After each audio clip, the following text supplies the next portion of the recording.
The crystal towers of New Zephyr gleamed under the twin suns like jewels scattered across a green meadow. High Counselor Veltar stood on his balcony, watching the floating gardens drift peacefully between the spires. His people had built this paradise over 3,000 years. No wars, no violence, only trade, art, and the gentle hum of advanced technology that worked in harmony with nature. The first alarm changed everything. Veltar rushed to the command center as red lights flashed across every screen. His aide, a young female named Kira, was trembling as she pointed to the display showing their outer sensor grid. Ships, Counselor. Hundreds of them. They came out of hyperspace 15 minutes ago. The view screen showed massive dark vessels shaped like deadly arrows. They moved with purpose toward the Zephyrian colonies. No communication. No warning. Just silent death approaching at incredible speed. Have they responded to our hails? Veltar asked, though he already knew the answer from Kira's pale face. They destroyed our first contact ship, sir. The Harmony's Embrace. All 300 souls aboard. Her voice broke. They just vaporized it. Veltar felt his heart skip. In 3 millennia, no Zephyrian ship had been destroyed by hostile action. They had forgotten such things were possible. The screens showed the first attacks. Energy beams like red lightning struck the orbital defense platforms around Colony 7. The platforms, designed to deflect asteroids and regulate traffic, offered no resistance. They exploded in brilliant flashes. Analysis reports coming in, Counselor, another aide called out. The attackers are Korthak, reptilian species from the Outer Rim. Classification shows them as aggressive predators, but they have never ventured this far into civilized space. Veltar watched in horror as the Korthak ships descended on Colony 7. The peaceful mining world had no weapons, no shields designed for war. Its 2 million inhabitants sent desperate evacuation requests. Order the evacuation fleets to launch immediately, Veltar commanded. All available ships to Colony 7. But even as he spoke, he knew it was hopeless. Their ships were designed for comfort and efficiency, not speed or defense. The Korthak vessels moved like hunters, cutting off escape routes and destroying evacuation ships as they tried to flee. The communication channels filled with screams and final messages. Families saying goodbye, ship captains reporting engine failures as Korthak fighters swarmed them. Children crying for their parents. Counselor, Kira whispered, tears streaming down her scaled cheeks. Colony 7 has gone silent. 2 million souls. Gone. The tactical display showed Korthak forces splitting into battle groups, each heading toward a different Zephyrian world. Their strategy was clear. They meant to conquer everything. Sir, we are receiving demands from the Korthak commander, the communications officer reported. He identifies himself as War Chief Thrax. He says we have 1 hour to surrender all military assets and prepare for occupation. Any resistance will result in complete extermination. Veltar closed his eyes. Military assets. The Zephyrians had none. Their entire civilization was built on the principle that violence was primitive and unnecessary. They had energy shields for asteroid protection and small patrol craft for rescue missions. Nothing that could stand against these predators. Counselor, what are your orders? Kira asked. Veltar thought of his people, gentle herbivores who had never known fear like this. Artists and philosophers and scientists who had spent their lives making the galaxy more beautiful. They would be slaughtered like livestock. Access the emergency protocols archive, he said quietly. Kira's eyes widened. Sir, those protocols are forbidden. The Galactic Council banned their use after the Vegan incident. The Galactic Council is not here to help us now, Veltar replied. Open Protocol 77 Alpha. The ancient computer system awakened with reluctant electronic whispers. Protocol 77 Alpha had been designed by their ancestors as a final desperate measure. A galaxy-wide distress beacon that would reach every spacefaring civilization, including those marked as dangerous. Counselor, this will summon everyone, including the species marked with red warnings in the galactic database. Veltar looked at the tactical display showing more Zephyrian worlds under attack. Colony 4 was burning. The university world of New Athens had gone dark. Millions more were dying while they debated. Show me the list of civilizations that will receive the signal. The display populated with hundreds of species. Most were peaceful traders and explorers who would offer sympathy but little help. Some were minor military powers who might send a few ships. But at the bottom of the list, marked in warning red, was a single entry that made Veltar's blood freeze. Sol 3, Terra, Humans. Classification, Class Tothine. Deathworld species. Extreme caution advised, Counselor, Kira said, reading the same data. The humans. The database says they evolved on a planet so hostile that most Galactic Council members consider it uninhabitable. They are listed as apex predators with uncontrolled aggressive tendencies. There are 17 separate warnings about contact protocols. What else does it say? Kira scrolled through the file. It says they have been building military vessels for the past 50 Earth years. Something called a Terran defense fleet. But sir, they have never used it. No one knows why they built such things. Another alarm sounded. Colony 4's capital city was under orbital bombardment. 3 million more souls about to die. Veltar made his choice. Transmit the beacon. All channels. Maximum power. Sir, if we summon the humans, then we will face whatever comes, Veltar interrupted. But our people will not die quietly while we debate. The beacon activated with a sound like thunder. Across the galaxy, every civilized world would receive the Zephyrian distress call, including the warnings about the unstoppable Korthak fleet, including the plea for anyone at all, to come and help.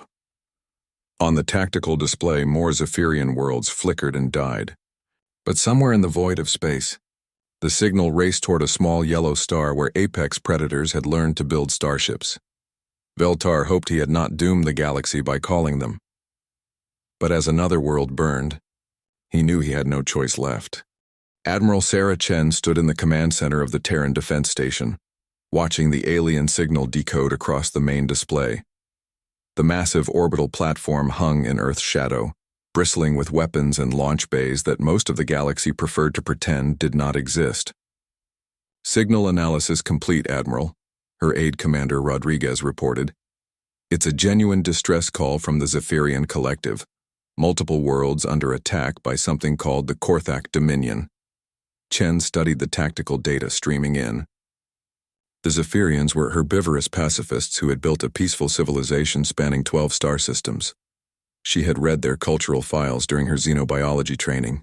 They created beautiful art and had never fought a war in recorded history. Show me the attack footage, she ordered. The main screen filled with images that made Chen's jaw clench. Evacuation ships full of civilians being hunted down and destroyed for sport. Orbital cities burning as Korthak forces conducted what could only be called mass murder. Children's faces in the transmission windows before the static took them. Analysis of the Korthak forces? Chen asked, her voice cold. Reptilian species. Apex predators from their homeworld. Intelligence indicates they operate on a might makes right philosophy. They see other species as either tools or prey. Rodriguez paused. Admiral, preliminary estimates suggest they have already killed over 8 million Zephyrian civilians. Chen had seen enough wars to know genocide when she saw it. The Korthak were not conquering. They were exterminating. What's the fleet status? All ships ready, Admiral. The expeditionary force has been on standby for 6 months. Captain Williams reports the Marines are loaded and ready for deployment. Chen nodded. Humanity had been preparing for this day since they first learned about the galaxy beyond their system. While other species had been content to trade and explore, humans had looked at the star charts and asked the question that made other civilizations uncomfortable. What happens when something evil comes calling? Signal the fleet commanders. Emergency deployment authorized. Operation Righteous Fury is a go. Across the solar system, the Terran Defense Fleet came alive. Massive battleships that had been hidden in asteroid fields powered up their reactors. Carrier groups deployed from concealed bases on the moons of Jupiter. Strike frigates launched from Earth's orbital shipyards. The TDF Vengeance led the formation, a kilometer-long dreadnought built for one purpose: bringing overwhelming firepower to bear against humanity's enemies. Behind her came the carriers, Independence and Constitution, their launch bays filled with fighters piloted by volunteers who had trained their entire adult lives for combat they hoped would never come. Admiral, we are receiving communications from other galactic civilizations, the communications officer reported. The Altarian Republic wishes us luck, but will not commit forces. The Centauran Trade Federation is offering medical supplies. The Vegan Alliance is requesting we exercise restraint and seek diplomatic solutions. Chen almost smiled. Diplomatic solutions. While millions died. Any word from civilizations that might actually help? Negative, Admiral. It appears we are the only military force responding to the distress call. Chen was not surprised. Humanity had learned long ago that when evil struck, the good people of the universe would offer thoughts and prayers while the wolves devoured the sheep. It was the same pattern that had played out across human history. The strong prey on the weak and the good do nothing, but not today. Open a channel to all ships. The communication system linked her to over 300 vessels and nearly 500,000 personnel. Marines who had volunteered for the Corps specifically to fight aliens. Navy pilots who had trained in simulators built from captured wreckage of crashed alien ships. Engineers who had reverse-engineered technologies from trade agreements and built weapons the galaxy had never seen. This is Admiral Chen. By now you have all seen the intelligence reports. The Zephyrian Collective is under attack by a predator species that sees genocide as entertainment. 8 million civilians are already dead. More are dying as we speak. She paused, looking at the faces on her secondary screens. Young men and women who had joined the service knowing they might never see home again. Veterans of Earth's last conflicts who had volunteered for one more fight. The galaxy considers us dangerous. They call our homeworld a death world and mark our species with warning flags. They whisper about human aggression and our violent evolutionary history. Today they are about to learn something important. The fleet held course toward the jump point, engines burning at maximum power. They are right to fear us. We are apex predators from a world that tried to kill us every single day for millions of years. We evolved to be killers because everything else on our planet was trying to kill us first. But they misunderstood something crucial about human nature. Chen brought up the tactical display showing Zephyrian worlds under attack. We are not dangerous because we are violent. We are dangerous because we choose when to be violent. And we have chosen to be violent in defense of innocents who cannot defend themselves. The jump engines powered up, ready to hurl the fleet across space faster than light. The Korthak Dominion is about to learn why humans conquered Earth, not because we were the strongest or the fastest, but because we never gave up and we never left anyone behind. Prepare for hyperspace jump. We are going to war. The Terran Expeditionary Force vanished into hyperspace, carrying with it the concentrated fury of a species that had learned to turn its evolutionary advantages into weapons of justice. Behind them, Earth's defense systems remained on high alert. This was not a rescue mission. This was a crusade. The Korthak patrol group was finishing its hunt when the humans arrived. 6 massive ships surrounded the burning wreckage of a Zephyrian evacuation convoy, their crews enjoying the sport of picking off escape pods with precise energy. Bursts, War Captain Scarth watched from his command throne as his gunners competed to see who could destroy the most pods without vaporizing them completely. The screams of the dying herbivores made excellent entertainment during the long patrols between major attacks. Contact, War Captain, his sensor officer hissed. Unknown ships dropping out of hyperspace at the system edge. Scarth barely looked up from his amusement. More Zephyrian reinforcements? Destroy them. Sir, these are not Zephyrian ships. Configuration unknown. They are large. Something in the officer's voice made Scarth turn his attention to the tactical display. What he saw made his reptilian blood run cold. Dozens of massive vessels had appeared as if from nowhere, their hulls dark and angular, bristling with weapon systems that defied Korthak understanding. Analysis, he snarled. Ships appear to be constructed for combat, War Captain. Heavy armor, multiple weapon hardpoints, fighter launch bays. These are not merchant vessels or exploration ships. Scarth studied the formation with growing unease. In 15 years of raiding, he had never encountered ships built purely for war. Most galactic civilizations considered such vessels wasteful and barbaric. Are they broadcasting identification? Yes, War Captain. They identify themselves as the Terran Expeditionary Force, species designation human. The name meant nothing to Scarth, but something about the way his bridge crew reacted suggested they had heard it before. His intelligence officer was checking her database with what looked like growing panic. Report, Scarth demanded. War Captain, humans are listed as a Class Dothrian Deathworld species. They evolved on a planet classified as extremely hostile. The database recommends avoiding contact unless absolutely necessary. Scarth laughed, a sound like grinding metal. Herbivore propaganda. No species is truly dangerous in space combat. Open communication with their lead ship. We will offer them the same terms we gave the Zephyrians. The communication channel crackled to life. The image that appeared on screen made Scarth pause. The creature looking back at him was smaller than a Korthak, with pale skin and predator's eyes set in the front of its skull. But there was something in those eyes that Scarth recognized, the look of a killer evaluating prey.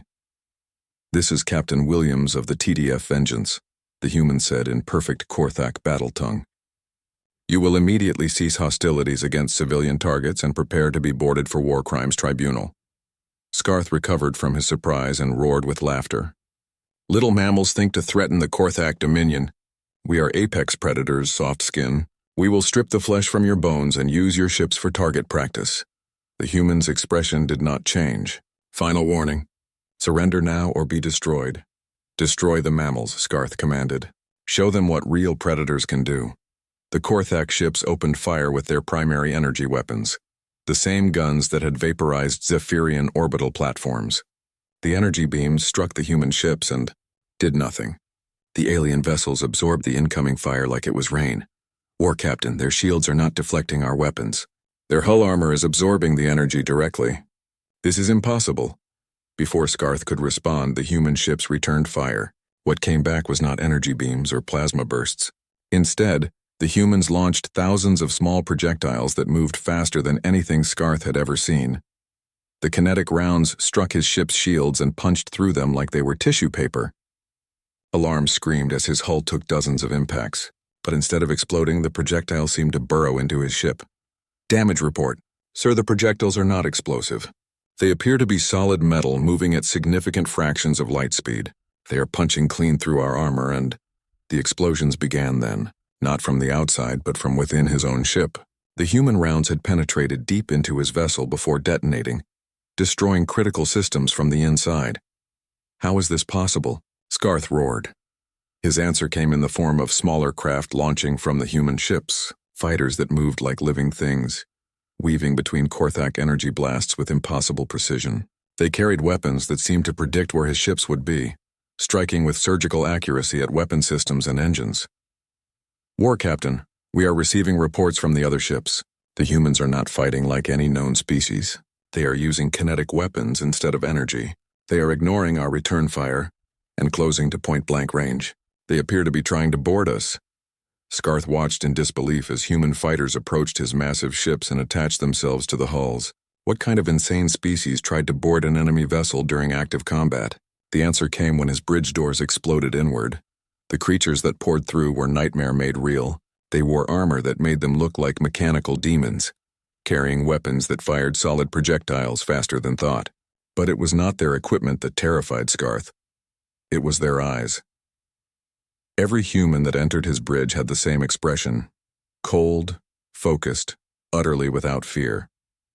They moved like pack hunters, coordinating without words, advancing with the relentless efficiency of creatures bred for killing.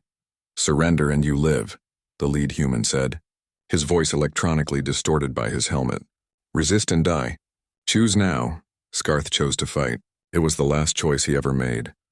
The human weapons fired with precisely controlled bursts, not wild spraying, but careful shots that disabled rather than killed when possible.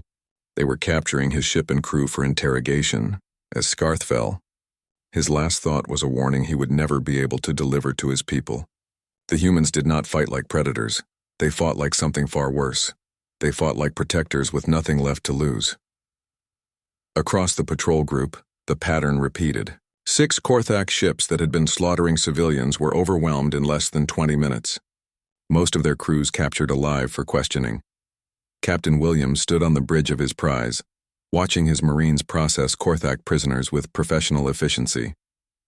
His communication officer looked up from her station. "Sir, we are receiving transmission from Admiral Chen. The main fleet has engaged Korthak forces at the Zephyrian homeworld. They are requesting our immediate assistance." Williams nodded. "Signal the fleet. All ships to jump immediately. Leave a Marine detail to secure the prisoners and the Zephyrian survivors." As his ships prepared for hyperspace, Williams looked at the tactical display showing more Korthak forces throughout the system. The aliens had made one critical error in their intelligence. They had assumed humans would fight like other galactic species, with restraint, with rules, with hesitation. They were about to learn why humanity had spent 50 years building a fleet that the galaxy called excessive. Because when evil came calling, excessive was exactly what the situation demanded. Admiral Chen watched the tactical display as her fleet emerged from hyperspace above the Zephyrian homeworld. What she saw made her stomach clench with rage.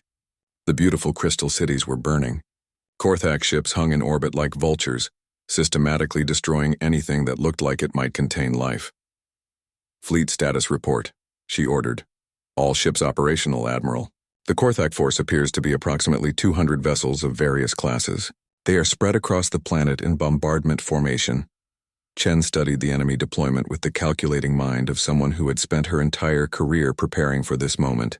The Korthak ships were powerful individually, but they were arranged for planetary assault, not fleet combat. They had assumed no real resistance would arrive. They had made a fatal assumption. Signal all ships, battle formation Gamma 7, marine transports to prepare for planetary assault. I want those cities retaken within 6 hours. The Terran fleet arranged itself with the precision of a machine built for war. Heavy battleships took point, their massive railguns already calculating firing solutions. Behind them, the carriers launched wave after wave of fighters and bombers. At the rear, the marine assault ships prepared to carry the war to the planet's surface. Admiral, we are receiving a communication from the Korthak fleet commander, her communication officer, reported. Put him on screen. The reptilian face that appeared was larger than the patrol captain they had captured, with scars that spoke of a lifetime of violence. This was Warlord Gurthak, Supreme Commander of the Korthak invasion fleet. I am Warlord Gurthak of the Korthak Dominion, the alien snarled. You mammals have destroyed one of my patrol groups. This is your only warning. Withdraw now or face annihilation. Chen looked at the reptilian predator with the expression of someone evaluating an insect. This is Admiral Chen of the Terran Expeditionary Force. You have exactly 30 seconds to order your ships to surrender before I reduce your entire fleet to scrap metal. Gurthak's laugh was like breaking glass. 30 seconds? Little mammals, you face the might of 200 warships crewed by the finest warriors in the galaxy. We have conquered 17 star systems. We are apex predators of space. 20 seconds, Chen said calmly. You dare threaten the Korthak Dominion? We who have burned worlds and enslaved entire species? We who fear nothing in this galaxy? 10 seconds. Gurthak's expression shifted from amusement to anger. Your arrogance will cost you everything, mammals. All ships attack pattern Delta. Show these soft skins how real predators fight. Chen cut the transmission and turned to her tactical officer. Time's up. All ships weapons free. Operation Cleansing Storm is authorized. What happened next became legend throughout the galaxy. The human fleet struck like a perfectly coordinated predator pack. Instead of energy weapons that could be deflected or absorbed, they fired solid projectiles accelerated to incredible speeds. Railgun rounds punched through Korthak shields and armor like they were paper. Missiles that thought for themselves sought out weak points in enemy hulls and exploited them with surgical precision. But it was not the weapons that shocked the Korthak. It was the tactics. Human ships dove directly into the enemy formation, accepting damage that would terrify any sane species, to get close enough for devastating attacks. Fighters performed maneuvers that should have killed their pilots, pulling gravitational forces that would crush most species. Admiral, the Korthak are trying to retreat to higher orbit, the tactical officer reported. Negative. Block their escape routes. I want every ship that participated in this massacre. The human fleet moved like a living thing, surrounding and corralling the Korthak forces with ruthless efficiency. Where enemy ships tried to break through, human vessels threw themselves into the breach, trading damage for positioning with the calculated aggression of creatures who had learned warfare on a planet that tried to kill them daily. On the planet below, marine dropships launched through active combat zones, their pilots navigating between falling debris and energy fire with impossible skill. The Marines they carried were equipped for the kind of warfare that made other species sick to contemplate. Close-quarters combat in hostile environments. Colonel Martinez led the assault on New Zephyr's capital, where Korthak ground forces had been systematically executing civilians. His Marines hit the ground running, literally jumping from dropships while they were still moving to avoid anti-aircraft fire. Squads 3 and 4 secure the evacuation centers. Squads 1 and 2, we are hunting lizards. The Korthak ground forces had been enjoying their massacre. They were not prepared for humans in combat armor who treated them like the predators they were, to be hunted down and eliminated without mercy. The urban combat was brutal and swift.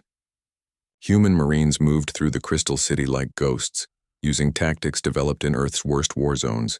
They coordinated with an efficiency that seemed telepathic, flanking and trapping Korthak forces that had never faced an enemy capable of real tactical thinking. In orbit, the naval battle reached its climax. Warlord Gurthak's flagship, a massive dreadnought that had bombarded dozens of worlds, found itself surrounded by human vessels that ignored their own safety to close within knife-fighting range. All weapons. Target the TDF Vengeance, Gurthak commanded. Destroy their flagship. But the humans had learned something about fleet combat that the Korthak had not. Sometimes the best defense is an overwhelming offense. Instead of trying to protect their flagship, the human fleet concentrated all their fire on Gurthak's ship. The reptilian dreadnought was tough, built to survive asteroid impacts and energy storms. But it was not built to survive the concentrated fire of 50 human warships all targeting the same weak points. Gurthak felt his ship dying. Around him as human weapons found critical systems and eliminated them with surgical precision. His bridge crew was dead or dying. His weapons were offline.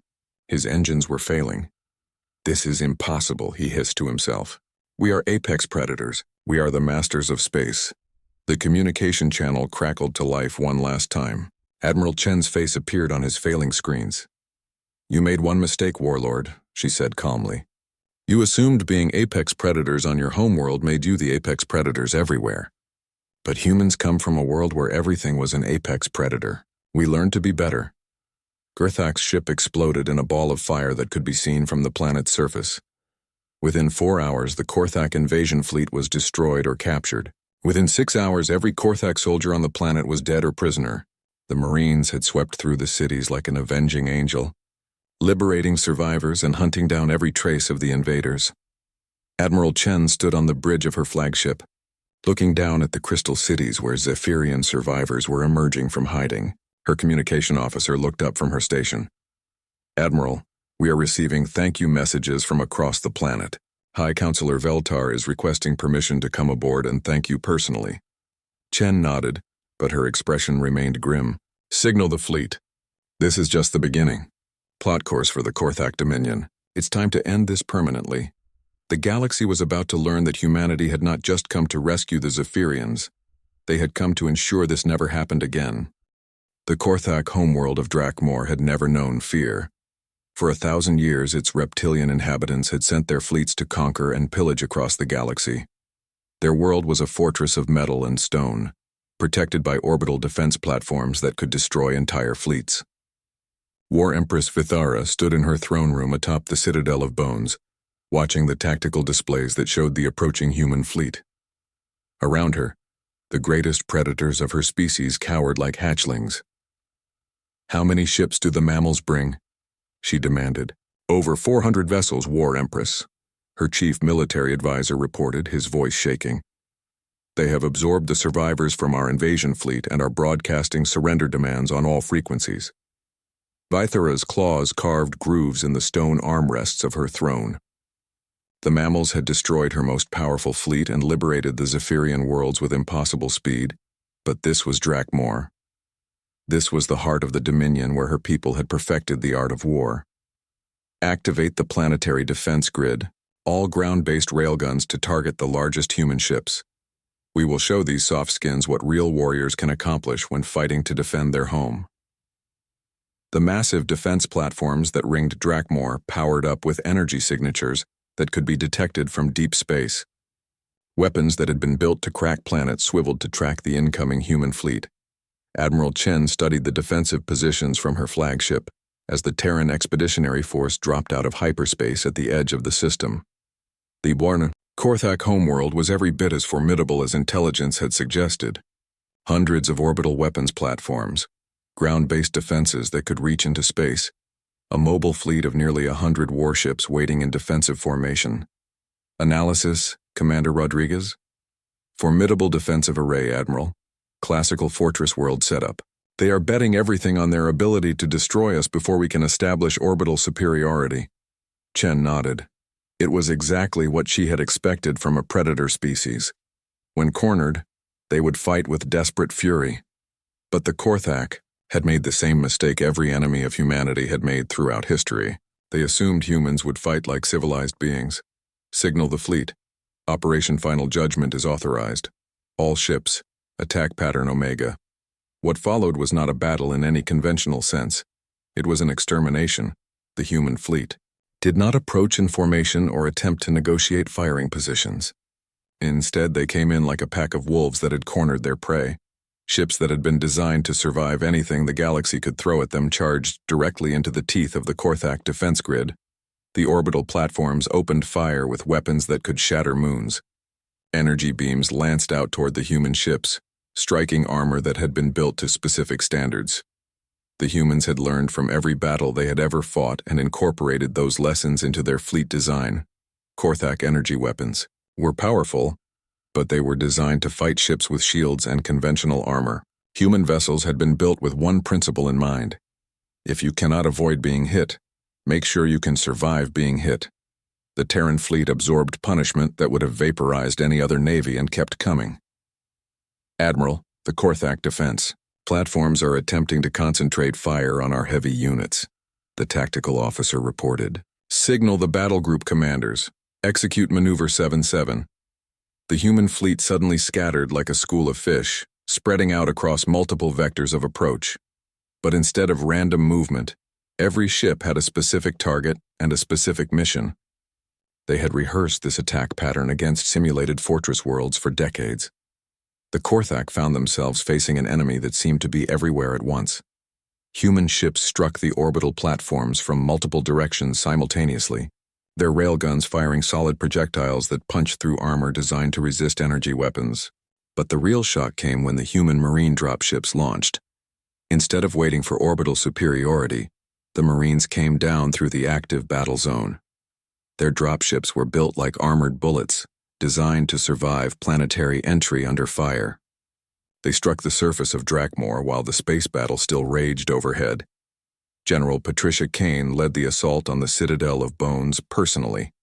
Her Marines had volunteered for the kind of mission that made other species question human sanity, a direct assault on the enemy capital while under bombardment from both sides. All units, this is Overlord. Primary objective is the elimination of Korthak command structure. Secondary objective is the capture of war criminals for tribunal. Remember, we are not conquerors. We are liberators ending a threat to galactic peace. The Marines hit the Korthak capital like an avalanche. They had studied every piece of intelligence about reptilian psychology and Korthak military doctrine. They knew exactly how to break a predator species that had never faced real resistance. The Korthak defenders were brave, but they had never fought an enemy that was more aggressive than they were.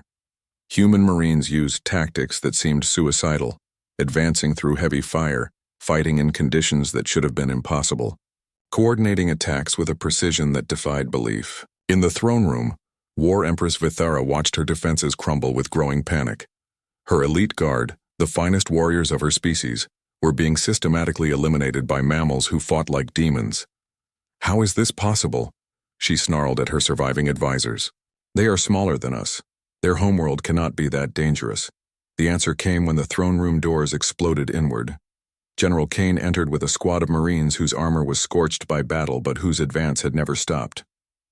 She looked at the reptilian empress with the expression of someone who had come to finish an unpleasant but necessary job. War Empress Vithara of the Korthak Dominion, you are under arrest for genocide, crimes against sentient beings, and violations of galactic peace accords. Vithara drew her ceremonial blade, a weapon that had tasted the blood of conquered species across the galaxy. I am War Empress of the greatest predator species in known space.